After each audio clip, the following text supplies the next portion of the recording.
Bismillahirrahmanirrahim. Alhamdulillahirabbil alamin. Wabihi nasta'in ala umuri dunya waddin. Wassalatu wassalamu ala asyrafil anbiya wal mursalin Sayyidina wa habibina Muhammadin wa ala alihi wa sahbihi ajma'in.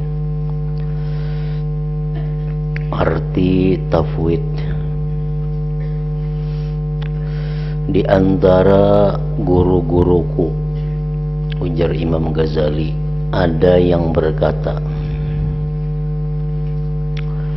yang dinamakan tafwid yaitu meninggalkan pilihan perkara yang mengandung kekhawatiran,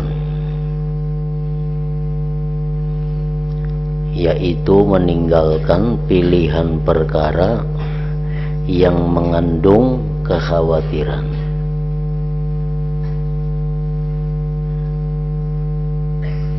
Dan pasrah kepada Allah yang mempunyai pilihan, yang mengatur semua makhluk dan mengetahui apa yang membaguskan makhluknya.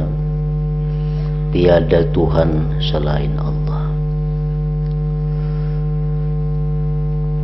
Ini menurut sebagian di antara guru Imam Al-Ghazali. Menarifkan tafwid itu adalah meninggalkan memilih sesuatu yang mengandung kekhawatiran, seperti kekayaan, keluasan rezeki. Nah, itu mengandung kekhawatiran. Jadi mereka yang tafwid kepada Allah kadang mau meminta kepada Allah sesuatu yang sesuatu itu mengandung kekhawatiran, dan mereka memasrahkan kepada Allah. Jadi artinya mereka kadang mau minta kepada Allah secara mutlak, minta kekayaan kada mau, karena mereka kada tahu apakah kekayaan itu baik untuk diri mereka atau kada. Nah, untuk kekayaan itu mereka pasrahkan kepada Allah. Bila baik kaya, kaya; bila baik kada kaya, kada kaya. Itu mereka pasrahkan kepada Allah. Itu satu contoh di antara pilihan yang mengandung kekhawatiran. Asy-Syaikh Abi Muhammad Sajari rahimahullah mengatakan,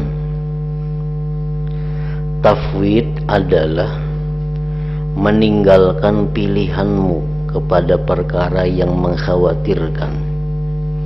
Engkau serahkan kepada Allah yang mempunyai pilihan, supaya Allah memilihkan apa yang baik untukmu. Seperti pada minggu yang dahulu, doa yang diajarkan Nabi kepada istri beliau Siti Aisyah radhiyallahu anha. Allahumma inni as'aluka minal khair kullihi ajilihi wa ajilih ma'alimtu minhu wa malam a'lam. Aku minta kepada engkau ya Allah kebaikan, macam apakah bentuknya, yang penting kebaikannya. Nah, itu ngarannya adalah tafwid, berserah kepada Allah untuk menentukan.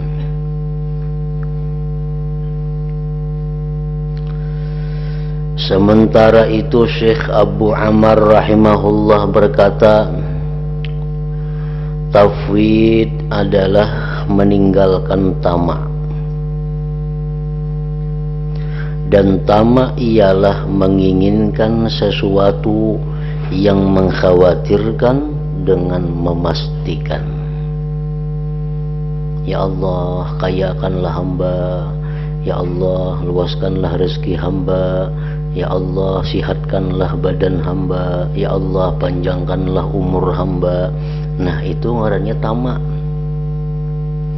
Kenapa tamak? Karena menginginkan sesuatu dengan memastikan, padahal sesuatu itu mengkhawatirkan. Karena panjang umur belum tentu baik, kaya belum tentu baik, keluasan rezeki belum tentu baik, sihat belum tentu baik. Itu mengkhawatirkan.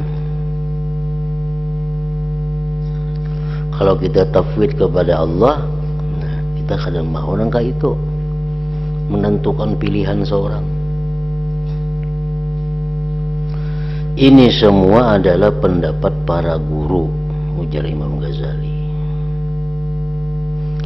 Sedangkan menurut aku, Imam Ghazali artinya, sedangkan menurut aku sendiri begini, tafwid adalah menginginkan pemeliharaan Allah terhadap apa yang menjadi kemaslahatan diri engkau. Dalam hal ini, dalam hal yang engkau tidak bisa selamat dari perkara yang dikhawatirkan. Nah, itu pengertian tafwid menurut Imam Ghazali.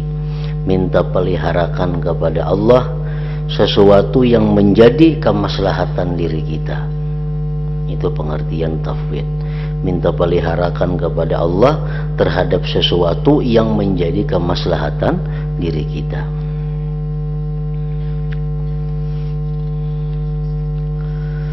Lawannya tafwid adalah tamak. Tamak itu secara menyeluruh berlaku menurut dua segi. Satu, sama dengan raja harapan. Engkau mengharapkan sesuatu perkara yang tidak mengandung kekhawatiran, atau ada kekhawatiran tetapi dengan istisna insya Allah. Yang demikian ini dipuji dan tidak tercela.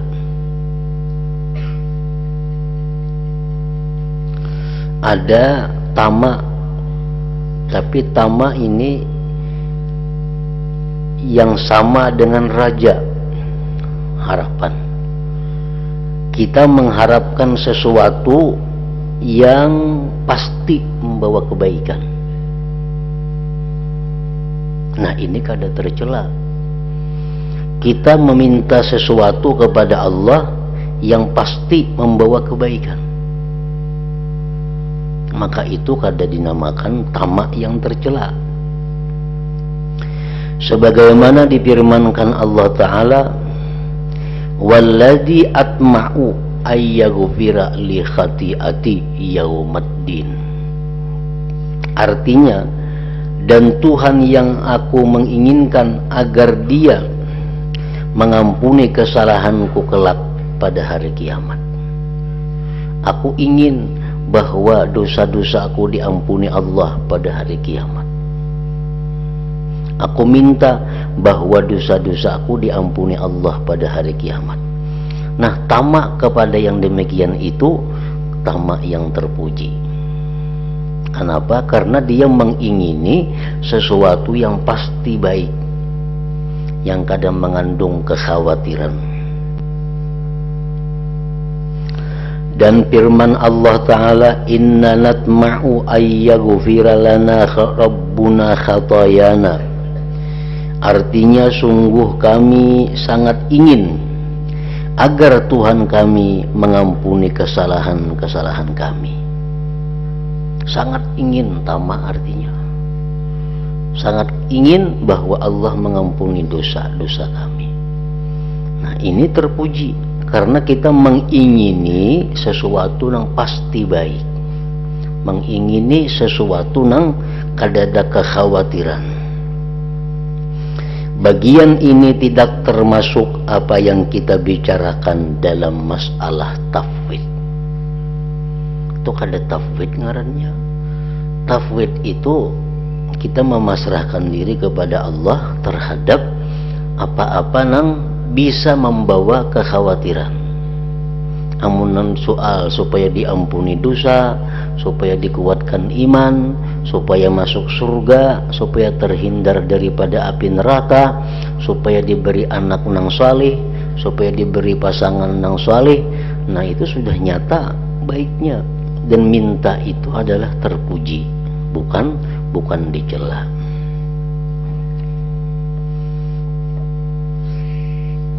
Nang dicela itu adalah menentukan, ya Allah berikan hamba ini. Nah sedangkan ini itu belum tentu baik lawan kita. Ya Allah jadikanlah si anu itu pasanganku, nah, umpamanya. Sedangkan itu belum tentu baik lawan diri kita. Bisa kena kita bahaya dengan inya, atau bisa untung lawan inya, kada tentu. Nah jadi terhadap yang demikian itu minta pilihkan kepada Allah, ngarannya tafwid. Ya Allah jadikanlah itu kaina pasangan ulun, namun itu membawa kebaikan kepada agama, membawa kebaikan kepada akhirat. Nah itu ngarannya adalah tafwid, menyerahkan. Yang kedua, tamak yang tercela. Rasulullah sallallahu alaihi wasallam bersabda, iyyakum wa tama'a fa innahu faqrun hadirun. Artinya berhati-hatilah kalian jangan sampai tamak, karena tamak itu fakir yang nyata. Ada yang berkata yang merusak agama adalah tamak, sedangkan yang menjadi tiang agama adalah wara, berhati-hati. Guruku Abu Bakar Al-Warraq rahimahullah berkata, tamak yang tercela itu ada dua macam. Satu, tenangnya hati kepada manfaat yang diragukan. Tenangnya hati kepada manfaat yang diragukan. Ambil contoh nang nyaman, duit. Duit itu manfaatnya diragukan. Duit itu bisa memberi manfaat lawan kita, namun kita gunakan dalam kebaikan. Duit itu bisa membahayakan lawan kita kalau membawa kepada kerusakan. Nah sekarang kita bila berduit itu tenang, bila berduit tenang. Nah itu ngarannya adalah tamak yang tercela. Kenapa? Karena tenang lawan sesuatu yang belum tentu bermanfaat lawan diri kita. Nah itu dicela. Yang kedua, tamak yang dicela itu menginginkan sesuatu yang mengkhawatirkan dengan memestikan.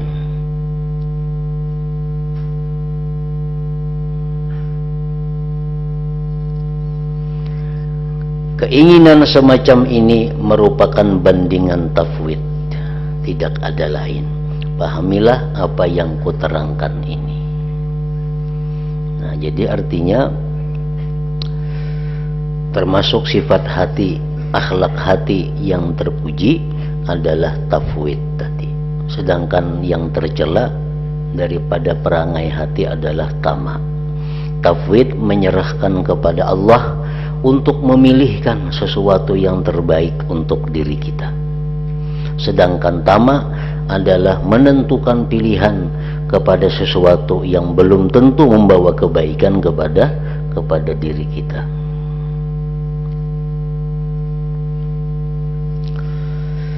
Binting tafwid. Binting tafwid yaitu mengingat-ingat kekhawatiran. Artinya supaya kita kawa tafwid nih. Kayak apa caranya supaya kawa tafwid? Binting tafwid yaitu mengingat-ingat kekhawatiran perkara yang diinginkan dan kemungkinan kerusakan dalam perkara itu, supaya kita tafwid kepada Allah, supaya kita bisa pasrah kepada Allah dalam menentukan apa yang terbaik untuk diri kita. Kayak apa caranya supaya kawa? Kita mengingat-ingat kekhawatiran terhadap perkara yang kita ingini, yang mana itu bisa-bisa mengandung kerusakan. Kita ingat di zaman Nabi ada seorang laki-laki yang bernama Sa'labah.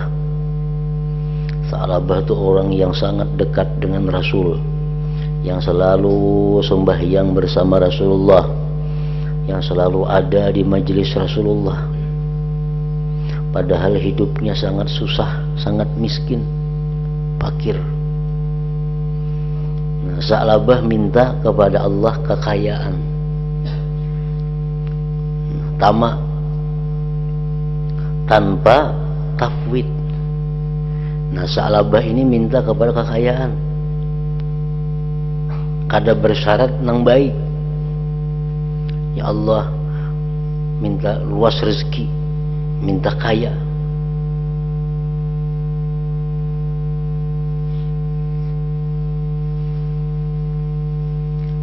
Padahal Sa'labah kada tahu bahwa kekayaan itulah yang menyebabkan dia menjadi ahli neraka.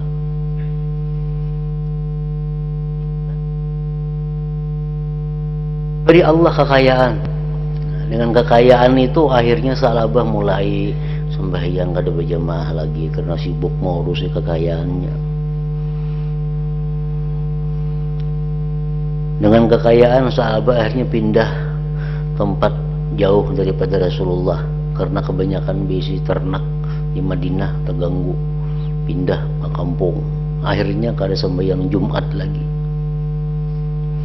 Banyak-banyak hartanya bertambah terus, akhirnya Sa'labah kada hakun lagi bayar zakat karena merasa kebanyakan. Akhirnya Sa'labah murtad.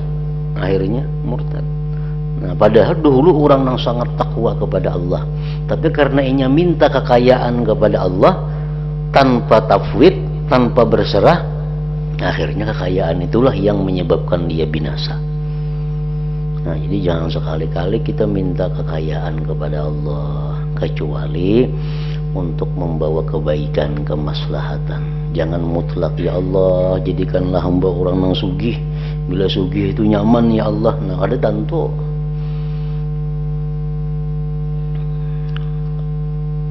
Nah, lain halnya dengan Abdurrahman bin Auf. Abdurrahman bin Auf seorang fakir, seorang miskin, dari Mekah hijrah ke Madinah, kada punya apa-apa.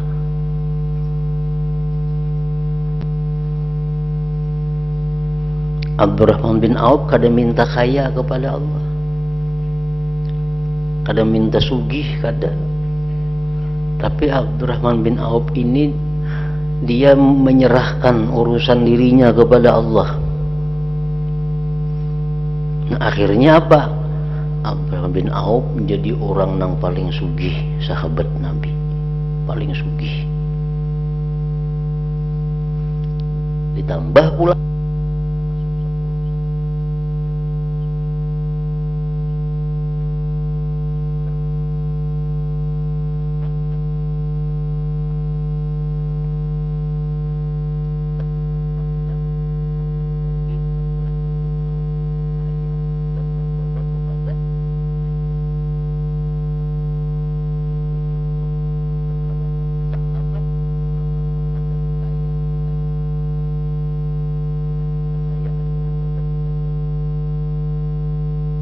Rahman bin Auf seorang fakir miskin yang menyerahkan perkara dirinya kepada Allah, dikayakan Allah, lebih kaya daripada Sa'labah, ditambah lagi masuk surga,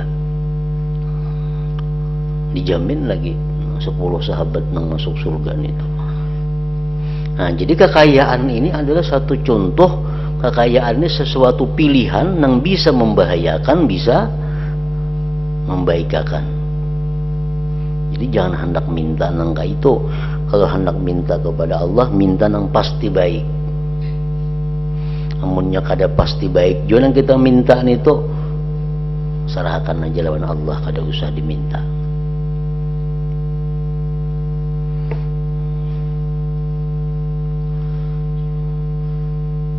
Nah, jadi kita bila ingat tentang kekhawatiran perkara yang kita inginkan ini, kita lalu menyerahkan diri kepada Allah. Perkara nang mubah, perkara nang sunat, perkara nang sunat itu biasanya diperlukan tafwid. Perkara nang mubah apalagi tafwid. mun perkara nang wajib nah tuh kada ada tafwid karena itu wajib. Ya Allah, mun hamba ni baik membaca Quran sajus semalaman, munnya baik itu baik bagi hamba, mudahkanlah hamba mengamalkannya. Mun hamba ini baik membaca ini, ya Allah mudahkanlah mengamalkannya. Mun kada baik kada usah gantiakan lawan yang lain. Itu hal-hal nang sunat. Jadi jangan berpasti juga kita, ya Allah nah bantulah hamba supaya kawa membacanya 10.000 sehari, kada boleh juga itu. Karena itu walaupun sunat tapi belum tentu baik untuk diri kita. Walaupun itu sunat belum tentu baik untuk diri kita. Nah oleh karena itu pasrahkan kepada Allah, lain yang wajib. Sedangkan binting untuk membintingi tafwid ialah mengingat-ingat kelemahan engkau dari pegangan, bisa lepas dari berbagai perkara yang mengkhawatirkan dan mencegah diri dari terjerumus ke dalam kekhawatiran yang bermacam-macam itu, sebab kebuduhan, kelalaian dan kelemahan engkau. Mengabadikan ingat dua hal ini akan mendorong engkau untuk memasrahkan semua urusan engkau kepada Allah Subhanahu wa taala dan memelihara diri engkau dari memestikan berbuat apa yang engkau inginkan itu, serta enggan menginginkannya jika tidak ada syarat baik.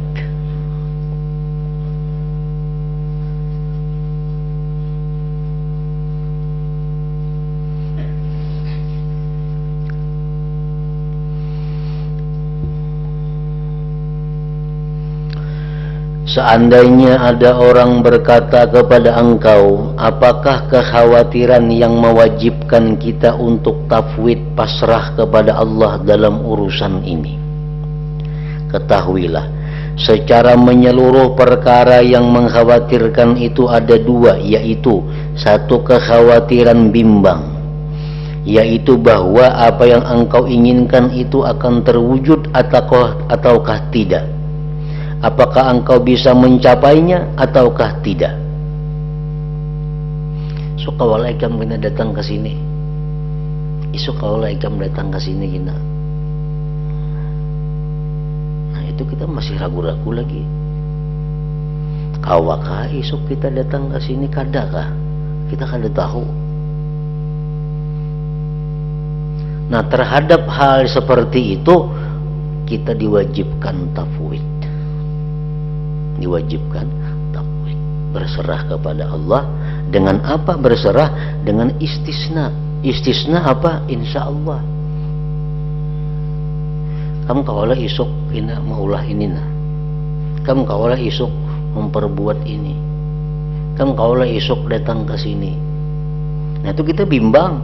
Kita kada tahu isuk apakah sihat, apakah masih hidup, apakah kada tahu lagi perkara isuk. Nah di situ kita diwajibkan tafwid. Jangan hendak iya biris isuk selesai, yang ada kawak itu. Mesti istisna insya Allah. Jadi tafwid itu sasarannya adalah pertama terhadap hal-hal yang menjadi kekhawatiran, kebimbangan kita, dan kita belum tahu kawakah kadakah.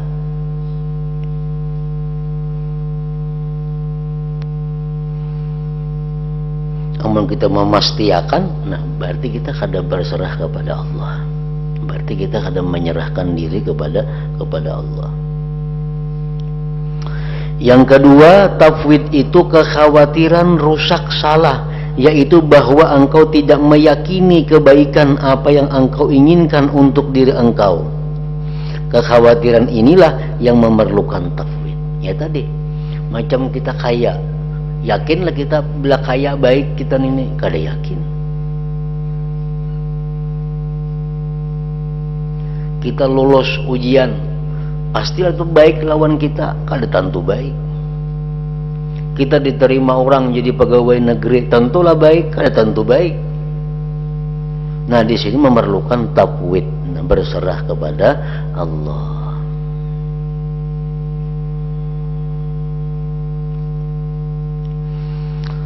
Kemudian pendapat para imam berbeda-beda ungkapannya dalam menerangkan khatar perkara yang mengkhawatirkan. Sebagian ada yang berkata khatar adalah melakukan perkara yang diinginkan itu. Ialah andai kata tidak melakukannya bisa selamat, tetapi mungkin pula terjatuh ke dalam dosa. Itu ngarannya khatar, perkara yang berbahaya, perkara yang mengkhawatirkan. Artinya bisa selamat, bisa kada. Itu ngarannya khatar, itu ngarannya bahaya.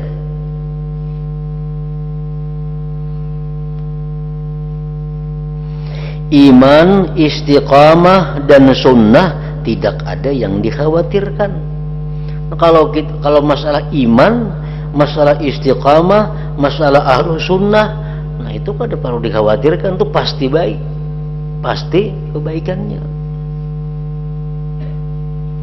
Karena tanpa iman sama sekali tidak mungkin ada selamat.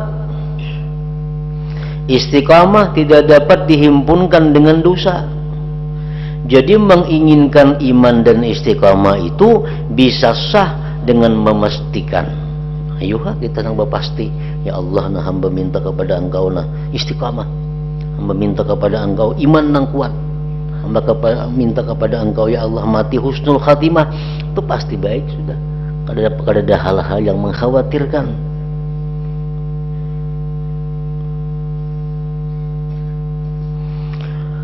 Guru besar Abu Ishaq Al-Asbahani rahimahullah berkata,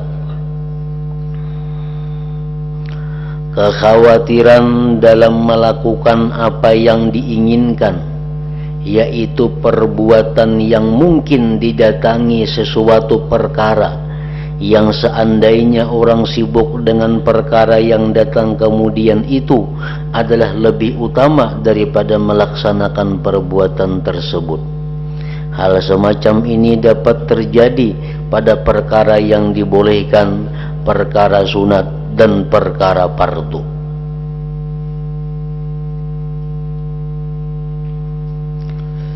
Kekhawatiran dalam melakukan apa yang diinginkan, yaitu perbuatan yang mungkin didatangi sesuatu perkara yang seandainya orang sibuk dengan perkara yang datang kemudian itu adalah lebih utama daripada melaksanakan perbuatan tersebut. Hal semacam ini dapat terjadi pada perkara yang dibolehkan, perkara sunat dan perkara fardu. Menurut guru besar Abu Ishaq ini, bahwa tafwid ini bukan hanya masalah mubah, bukan hanya masalah sunat, bahkan masalah wajib pun bisa tafwid itu.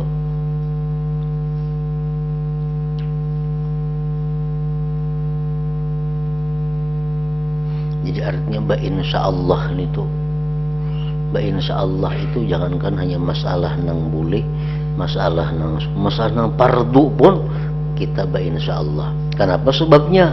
Karena banyak hal-hal nang fardu begitu kita gawi, ada keparduan lain nang lebih utama dikerjakan daripada nang kita rencanakan itu.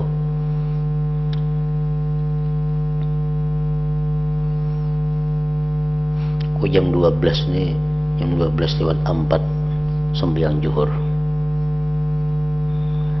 Jangan berpasti, itu mesti ada insyaallah juga. Walaupun itu wajib sembahyang zuhur. Kenapa? Karena barangkali jam itu bertepatan itu ada kewajiban lain yang lebih dahulu diutamakan.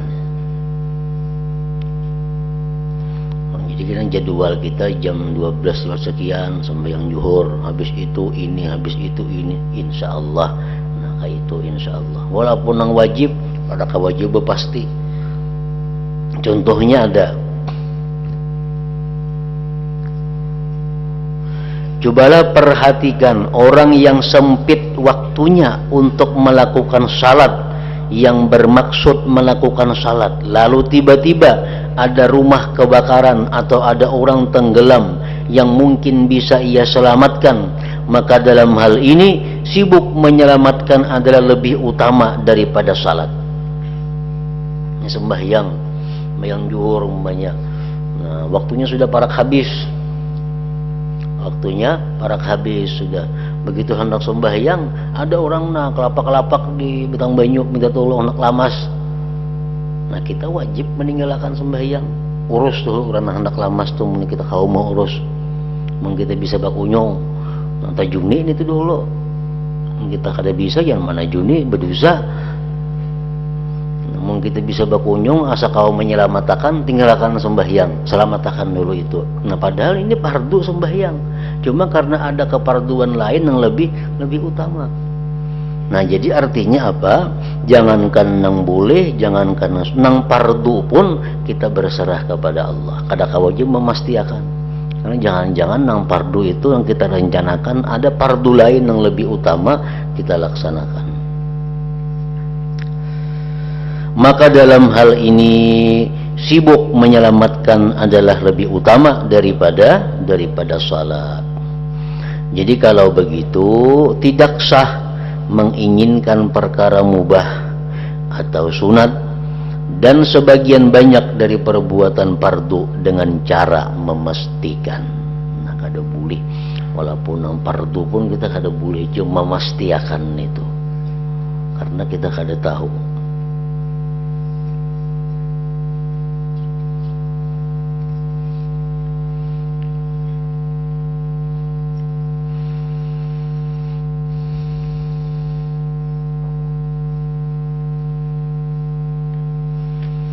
Jika ada orang bertanya bagaimana bisa dianggap sah Allah memperdukan suatu perkara atas hambanya atau mengancam hamba karena meninggalkan perkara itu, kemudian tidak ada kebaikan baginya dalam melakukan perkara tersebut.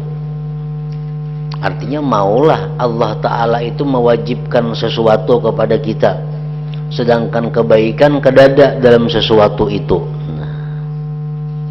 Ketahuilah Allah mewajibkan kita menggawi ini, sedangkan kebaikannya kadada maulan itu. Ketahuilah guruku Abu Bakar Al-Warraq rahimahullah berkata, Allah Ta'ala itu apabila memerintahkan suatu perkara maka di dalamnya pasti mengandung kebaikan, pasti bagi orang yang diperintahkan. Kalau tidak, ada sesuatu yang datang menghalang. Jika Allah Ta'ala mempersempit perbuatan fardu atas hamba yang mana hamba tidak boleh meninggalkannya, maka keparduan itu tentu mengandung kebaikan bagi hamba tersebut. Jadi sudah jelas, setiap nang fardu, setiap nang diperintah Allah kita melakukannya, itu pasti ada kebaikan untuk diri kita. Pasti ada, boleh ragu-ragu kita. Sembahyang, apa manfaatnya sembahyang ini? Jangan pasti ada.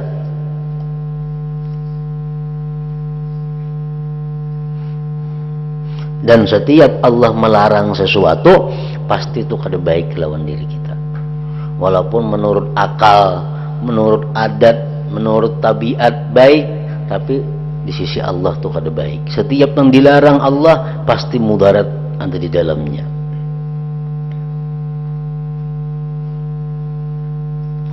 Namun kadang-kadang Allah Ta'ala mengadakan sebab berupa uzur yang menyebabkan beralih dari salah satu di antara dua perintah adalah lebih utama daripada sibuk dengan yang lain, sebagaimana telah aku sebutkan contoh tadi. Jadi hamba dalam beralih tersebut merupakan orang yang mempunyai uzur, malahan ia mendapat ganjaran. Tetapi bukan lantaran meninggalkan fardu ganjarannya, melainkan karena melakukan fardu kedua yang lebih utama daripada fardu pertama. Aku pernah mendengar guruku Imam Haramain berkata mengenai masalah ini. Semua perbuatan yang dipardukan oleh Allah kepada para hambanya seperti salat, puasa, haji dan sebagainya, itu pasti mengandung perkara yang membaguskan hamba dan sah diinginkan secara memastikan. Selanjutnya beliau berkata, telah sepakat pendapat kita atas hal itu. Jadi tinggal perkara yang mubah dan laku-laku sunat dalam hukum ini. Ada dua perbedaan pendapat. Pendapat pertama guru besar Abu Ishaq Al-Asbahani, bahwa dalam segala masalah baik nang mubah, baik nang sunat, baik nang fardu, kita kada boleh memastikan. Mesti tafwid, berserah kepada Allah atau insya Allah. Itu menurut Abu Ishaq. Menurut Imam Haramain, guru Imam Ghazali juga, menurut Imam Haramain bahwa setiap perkara yang diperdukan oleh Allah itu boleh kita berpasti, kecuali nang sunat, nang mubah, nang kada boleh kita memastikan. Kalau nang wajib itu boleh kita memastikan. Nah, itu pendapat Imam Haramain. Semua perbuatan yang dipardukan oleh Allah kepada para hambanya seperti salat, puasa, haji dan sebagainya, itu pasti mengandung perkara yang membaguskan hamba dan sah diinginkan secara memastikan. Selanjutnya beliau berkata, telah sepakat pendapat kita atas hal itu. Jadi tinggal perkara yang mubah dan laku-laku sunat dalam hukum ini. Jadi yang perlu tafwid perkara sunat, perkara mubah. Itu ujar Imam Haramain. Sedangkan Imam Abu Ishaq Al-Asbahani nang fardu pun kita perlu juga tafwid kepada Allah. Pahamilah benar-benar hal ini, karena hal ini termasuk masalah yang dalam sekali. Wabillahi taufik. Hanya situ. Seandainya ada orang bertanya,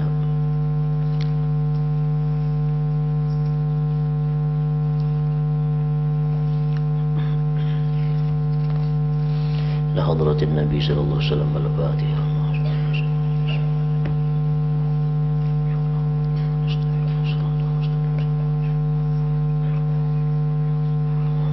Bismillahirrahmanirrahim. Alhamdulillah Rabbil Alamin. Salli wa sallim ala sayyidina Muhammad wa alihi wa sahbihi ajma'in.